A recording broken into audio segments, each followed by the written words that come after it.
एक समय की बात है। एक छोटे सी गांव में राम और सीता नाम के कपल रहते थे। उनका एक अर्जुन नाम का बेटा था, जिसकी शादी रिया नाम की लड़की से हुई थी। राम और सीता कड़ी मेहनत करते थे और अपने बुढ़ापे के लिए पैसे बचाते थे। रिया बहुत लालची लड़की थी और हमेशा अपने लिए और चीज़ें चाहत करती थी। जैसे जैसे साल बीतता गया, रिया का लालच और बढ़ता गया। वह अपने पास रखे चीज़ों से कभी संतुष्ट नहीं रहती थी। वह हमेशा अपने सास ससुर से महंगे तोहफे मांग करती थी और उनके बचाए हुए पैसे में से भी कुछ हिस्सा अपने लिए मांगती थी।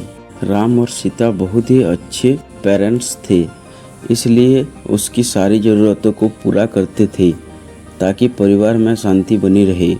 वह अपने पति अर्जुन के ऊपर भी दबाव डालती थी कि वह अपने माँ बाप से पैसे और संपत्ति मांगे। वह बहुत ज़्यादा संपत्ति इकट्ठा करना चाहती थी बिना किसी मेहनत के।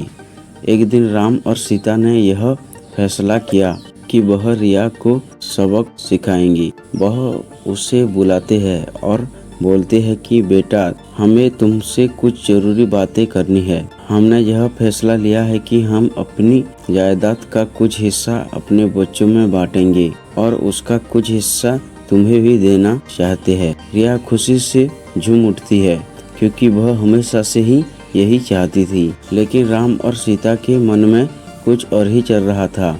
उन्होंने एक पत्थरों से भरा हुआ बैग उसे दे दिया और बोला, बेटी, यह तुम्हारे हिस्से की संपत्ति है।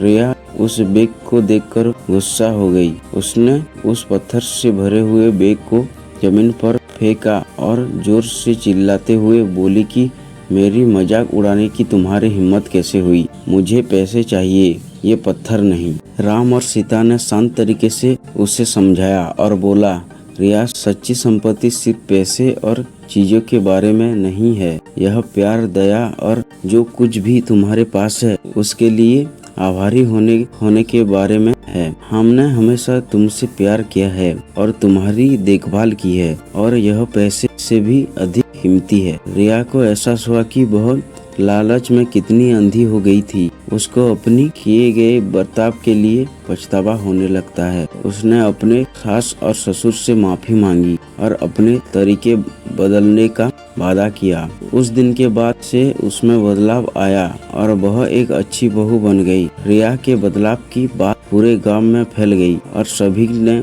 एक बेहतर इंसान बनने के लिए उसकी प्रशंसा की। रिया अपने परिवार का ख्याल रखते हुए और उनके बीच मिले प्यार के लिए आभारी होकर हमेशा खुश रहने लगी।